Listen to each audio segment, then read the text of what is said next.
हमारे विभिन्न ज्ञानवर्धक कार्यक्रम देखने के लिए आप हमें अभी सब्सक्राइब करें, बेल आइकन को प्रेस करें ताकि आप देख सकें हमारा कार्यक्रम सबसे पहले। और अधिक जानकारी के लिए फेसबुक पेज को लाइक करना न भूलें। जय माँ इंद्राक्षी। इंद्राक्षी धाम में दर्शकों आप सभी का हम हार्दिक स्वागत करते हैं। आज के दिन जिन जातकों का जन्म दिवस है, मैरिज एनिवर्सरी है, उन सभी को हमारी तरफ से बहुत बहुत शुभकामनाएं। आज हम बात करेंगे क्या कुछ ऐसे संकेत भी हैं जिससे व्यक्ति ये पहचान सके कि उसके भाग्य में लक्ष्मी योग है, उसके भाग्य में धन योग है, क्योंकि धन की चाह सभी को होती है। तो क्या कहीं इसके कुछ संकेत भी होते हैं, चाहे वो आपकी जन्म पत्रिका में हो या आपकी हथेली में हो? ऐसी ही कुछ चर्चा आज के इस अंक में हम आपसे करने वाले हैं। आइए पहले आज का पंचांग देख लेते हैं। 20 मार्च सन 2021 दिन शनिवार, शुक्ल पक्ष, फाल्गुन मास, संवत 2077। तिथि आज सप्तमी है, नक्षत्र रोहिणी है, राहु काल 9 से 10:30, दिशा शूल पूर्व दिशा। अब देखिएगा, अगर किसी भी व्यक्ति की जन्म पत्रिका देखी जाए, उसकी जन्म पत्रिका में द्वितीय भाव को धन भाव कहते हैं। सेकंड हाउस को, कुंडली के द्वितीय भाव को धन भाव भी कहा जाता है। बहुत सारी चीज़ें उससे और भी कुछ देखी जाती हैं, लेकिन बात धन की चल रही है तो धन तक आप बात को सीमित रखें। आपकी कुंडली का द्वितीय भाव क्या कहता है? क्या स्थिति है आपकी कुंडली के द्वितीय भाव की? सुदृढ़ स्थिति है, शुभ ग्रहों का वास है या शुभ ग्रहों की दृष्टि यदि द्वितीय भाव पर पड़ती है तो भविष्य में कोई इस व्यक्ति के पास धन आने से रोक नहीं सकता।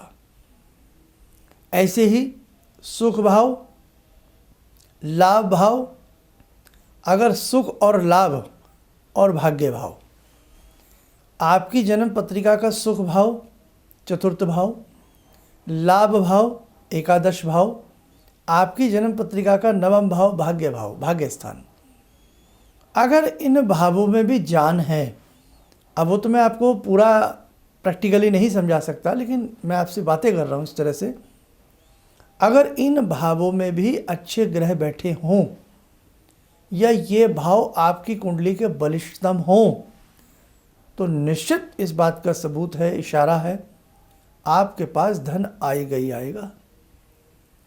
पुरुषार्थ अपनी जगह है, भाग्य से जो मिलना होता है वो अपनी जगह है, कर्म प्रधान है और पूर्व जन्म का जो कर्म अच्छा होता है तभी इस जीवन में हमें इनाम मिलता है। हमारी ये सोच भी गलत है कि एक व्यक्ति बहुत मेहनत करता है उसे बहुत कुछ मिल जाएगा और एक व्यक्ति अगर मेहनत नहीं करेगा तो उसे कुछ नहीं मिलेगा।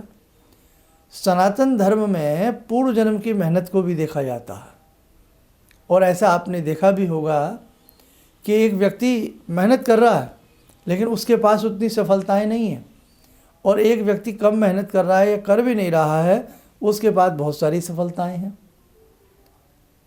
तो ऐसा कई बार मन डोल जाता है, मन डगमगा जाता है कि हम इतना पसीना बहाते हैं, इतनी मेहनत करते हैं, हमारे पास वो सब कुछ नहीं है, लेकिन ये व्यक्ति आराम से सोता है, खराटे मारता है और बहुत कुछ है। अब गधा यदि शेर की तरफ देखने लग जाए कि ये शेर है, इससे मुझे भी भय लगता है, जंगल के जानवर भी इससे डरते हैं और जंगल में चुनाव होता नहीं, फिर ये जंगल का राजा है। हम चाबुक खाते हैं, बोझा ढोते हैं, पसीना बहाते हैं, खूब मेहनत करते हैं, तो भी हम गधे के गधे हैं। परिश्रम कौन कर रहा है? परिश्रम गधा कर रहा है, शेर नहीं कर रहा है। शेर सिर्फ परिश्रम करता है अपना पेट भरने के लिए। जी हाँ। अब यहाँ क्या कहेंगे आप? यानी कि पूर्व जन्म के कुछ कर्म ऐसे थे कि इस जन्म में आप जंगल के राजा बने, आप शेर बने। आपके कर्म ऐसे थे पूर्व जन्म के कि इस जन्म में आपका जन्म किसी मालदार घर में हो गया, और मालदार घर में होने पर भी आपको वाहवाही मिली, आपको ताजपोशी आपकी हो गई। मैं आजकल जो सब्जेक्ट आपके संग लेके आ रहा हूँ वो बहुत गहरे हैं, गंभीर हैं, चिंतन वाले हैं। तो आपकी जन्म पत्रिका, जब बच्चा पैदा होता है और उसकी जन्म पत्रिका बनती है, जन्म पत्रिका तो बनने को आप चाहें 60 साल के हों, 80 साल के हों तब भी बनवा लीजिए। लेकिन मज़ा है सही समय पर अगर कोई पत्रिका बन जाए। बच्चा 5 साल का है, 10 साल का है, 15 साल का है, अप टू 20-30 साल तक भी हम जन्म पत्रिका उनकी बनवा लें तो बहुत सारी ऐसी चीज़ें हैं जो कमियां हैं उन्हें सुधारा जा सकता है, उनके उपाय किए जा सकते हैं। जन्म पत्रिका नहीं है तो फिर हाथ की रेखाएं हैं, उनके आधार पर कुछ उपाय किए जा सकते हैं। तो आपकी जन्म पत्रिका में देखा जा सकता है कि आपकी कुंडली का चतुर्थ भाव, आपकी जन्म पत्रिका का भाग्य भाव नवम भाव, आपकी पत्रिका का एकादश भाव बलवान है तो कोई दुनिया की आंधी आपको रोक नहीं सकती। ईश्वर कृपा से आपके पास होगा ही होगा। हाथ की भी बात कर लें, हथेली में भी बड़ी बलवान रेखाएं होती हैं। भाग्य रेखा भी जिसमें से एक होती है, भाग्य रेखा के साथ साथ जिसमें से सूर्य रेखा भी बड़ा हमें प्रभाव हमारे जीवन में डालती है। अगर सूर्य रेखा आपके हाथ में वास्तव में जजबमान है, अच्छी स्थिति में सूर्य रेखा आपकी हथेली में है तो भी आपको लाभ मिलेगा। क्यों? आप दिमाग से धन कमाएंगे, दिमाग से पैसा कमाएंगे आप। बहुत लोग शरीर से पैसा कमाते हैं, एक मजदूर शरीर से पैसा कमाता है, लेकिन एक व्यक्ति चालाकी से पैसा कमाता है, एक व्यक्ति बहुत दिमाग से पैसा कमाता है, एक व्यक्ति गणित जोड़ तोड़ कर करके पैसा कमाता है। पैसा केवल मेहनत से ही नहीं आता, अलग अलग तरीके हैं लक्ष्मी के आने के, और जाने के तो 1000 तरीके हैं। और जब लक्ष्मी जानी होती है तो पूछिए मत साहब, नाव में एक छेद हो जाए पूरी नाव को डुबो देता है, पूरा जहाज पानी में गर्क हो जाता है। ऐसे ही जब लक्ष्मी जाने का नाम लेती है ना, रास्ता ऐसा बना लेगी कि आप उस छेद को भर नहीं पाएंगे, आप लक्ष्मी को रोक नहीं पाएंगे। हाँ, कोई ऐसे आपको बहुत विशिष्ट चमत्कारिक गुरु मिल जाएं, ऐसे कोई मास्टर जी मिल जाएं, उनका सहयोग मिल जाए, वो भले ही अपनी कारीगरी से उस चीज़ को टाइम से पहले समझ कर के सही कर लें। तभी कहा जाता है टाइमली कुंडली दिखाया करें, टाइमली हाथ की रेखाएं दिखाया करें, कुंडली नहीं तो हाथ की रेखाएं दिखाया करें। तो ऐसे आपकी हथेली में भी ऐसे ही अच्छे अच्छे योग होते हैं। आपकी हथेली में कमल योग होता है, हथेली के बीचों बीच कमल जैसी पंखुड़ियाँ बनी हो। आपकी ही हथेली में एक योग होता है जिसमें अनेक प्रकार के यानी कि छोटे छोटे त्रिभुज होते हैं। अगर आपकी हथेली में 3, 4, 5 अच्छे से त्रिभुज बने हों तो भी आप इस बात को मान करके चलिएगा कि धन योग की अच्छे से प्राप्ति आपको होकर के रहेगी। आपकी हथेली में बने ये त्रिभुज आपको नाना भांति के सुख दिलाते हैं, नाना भांति के ऐशो आराम कराते हैं। लेकिन ये त्रिभुज की एक भी भुजा, आपकी हथेली की एक भी जो त्रिभुज बना है ना, उसकी भुजा कटी हुई नहीं होनी चाहिए। ऐसे ही हमने कहा आपकी जन्म पत्रिका का नवम भाव, आपकी पत्रिका का एकादश भाव, आपकी पत्रिका का चतुर्थ भाव है तो सुख भाव, है तो कर्म भाव, है तो भाग्य भाव, लेकिन अगर वो अशुभ हो तो अशुभ फल मिलेगा। तो आज मेरा कहने का आपसे यही मतलब था, 100% आपकी जन्म पत्रिका या आपके हाथ की रेखाएं आपको ये बताने में सक्षम हैं कि आपके पास आपके भाग्य में अवास्तव में धन योग है या नहीं। अब सवाल उठता है धन भाग्य से आता है पुरुषार्थ से आता है? तो देखो कभी अलग से टॉपिक लूँगा, लेकिन धन पुरुषार्थ से ही आता है। हम अच्छा पुरुषार्थ करेंगे, अच्छी मेहनत करेंगे, अच्छा कर्म करेंगे, हमारा भाग्य भी अच्छा बनेगा। पहले कर्म है फिर भाग्य है, मतलब पुरुषार्थ से, अच्छे कर्म से ही भाग्य बनता है। और यदि हम कर्म बुरा करेंगे तो हमारे भाग्य बिगड़ते देर भी नहीं लगती।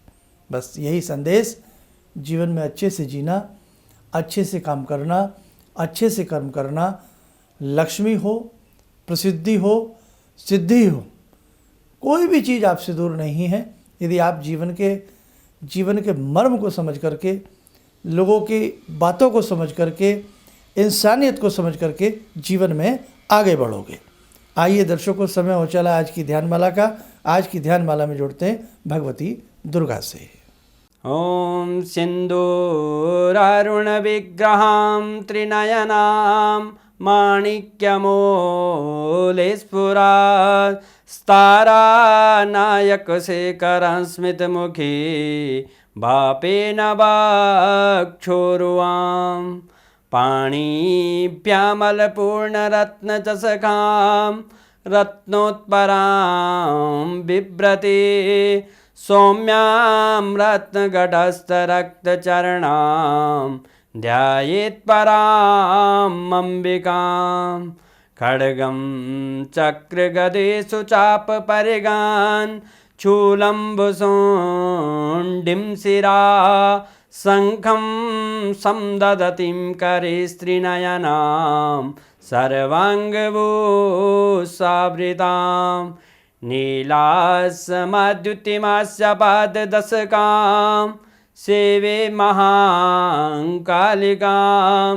यामास्तो स्वपितैहरो कमलजो हन्तुं मधुं कैटवम् विद्युद्दामसमप्रभां मृगपते स्कन्दस्थितां भीषणां कन्या विहकरवालखेटविलसा धस्ताविरासेवितां हस्तैश्चक्रगदाशिखेटविशिखां चापं गुणं तर्जनीं विप्राणामलिलात्मिकां शशिधरां दुर्गां त्रिनेत्रां भजे। कवच बना लें, ध्यान करें, भगवती दुर्गा का आशीर्वाद हम सबके ऊपर बरस रहा है।